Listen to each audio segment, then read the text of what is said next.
Ladies and gentlemen, now today we got a quick little tutorial for the brand new Chaos Field boss in Ni no Kuni Crossworlds. So this boss is like an absolutely insane source of dark magic crystals.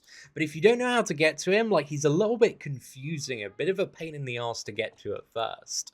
Because when opening the menu on this, it's incredibly weird. So if you go to, Challenge Chaos Fields, you want to go to the Ancient Ruins, and then it is floor 4. Now, you'll see in order to fast travel here, it costs 20 gems, and if you try to like go to the boss and summon other people, it's going to charge them 20 gems to port to you. So this is really, really annoying.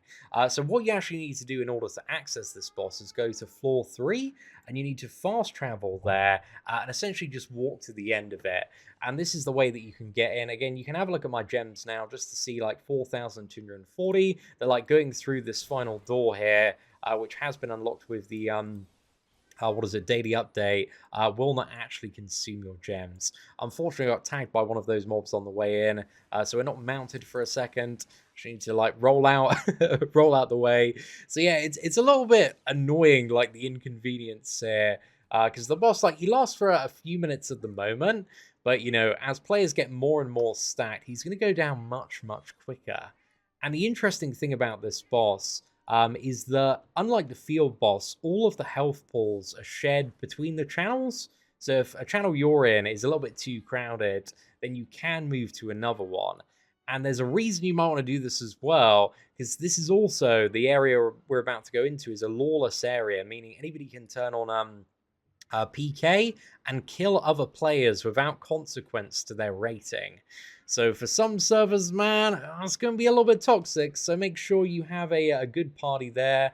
And again, you just like run to the end of zone 3 here, and this is where you can access the new boss. And again, kind of opening up our gems just so you can see we're on floor 4 now. If we go to back, again, exactly the same gems. We have not been charged there. And again, map-wise, we just want to move down to kind of the main area here.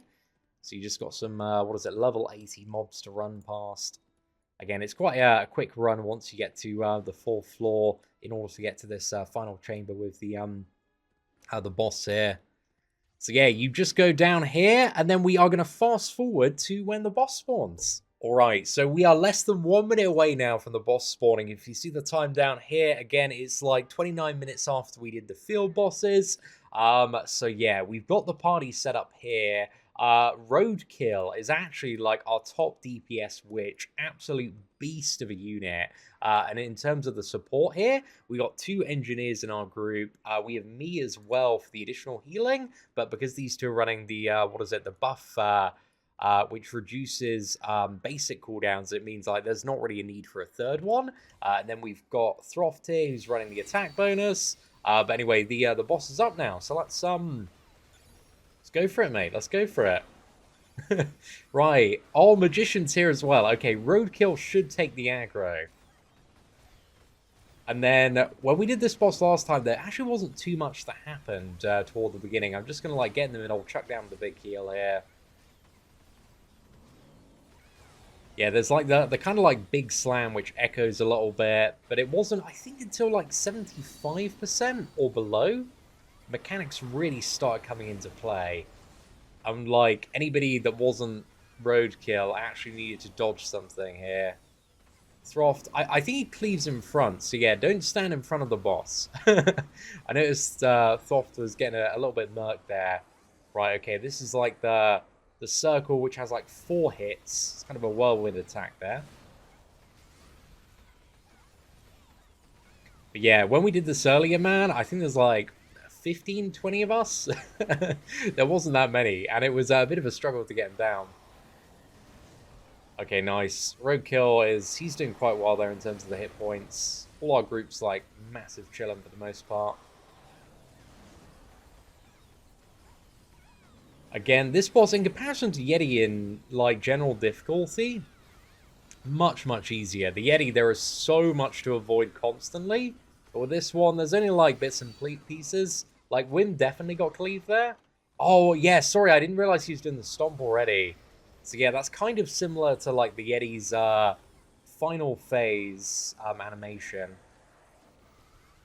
Probably could have, like, chucked that one down there. Would have been alright. Okay, we need to look out for that. So yeah, if you're familiar with, like, the Yeti's last phase, it's like that, but it stuns. And there's also, like, this area thing that he throws out. If you get hit by one of them, you get stunned for, like, 15 seconds.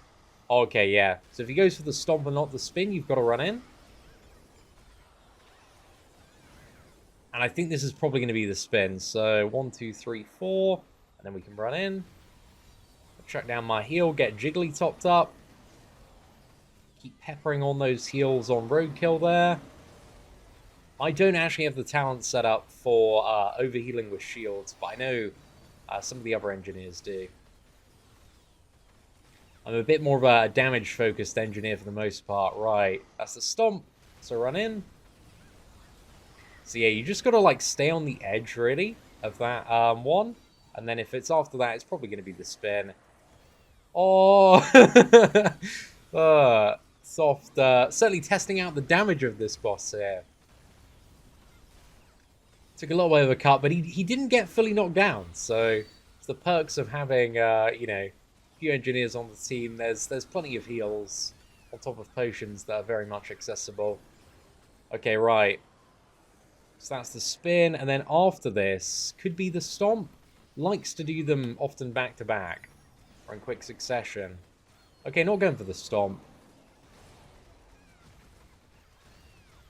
Okay, that is the hammer down there. What's that one? Oh yeah, occasionally like turns to somebody, usually that's toward the back,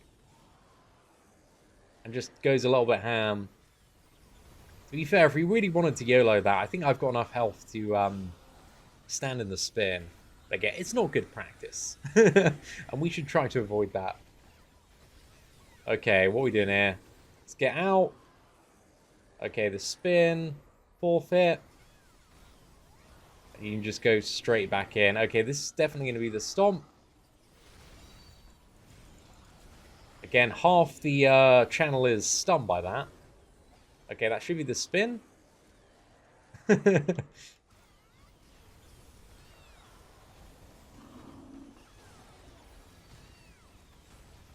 And are there, like, additional stuff raining down for the stuns?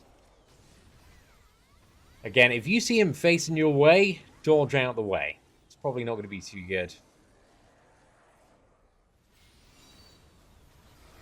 But there we go, man. This is, yeah, so much easier than earlier. It actually might be those things in front that, like, stun for, like, 10 seconds.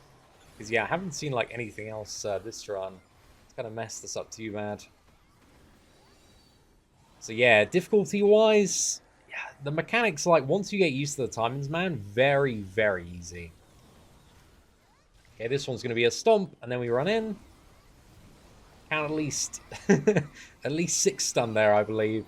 And there we go! So, my boy Roth got #1, but again, we're in the same party, so we share rewards anyway.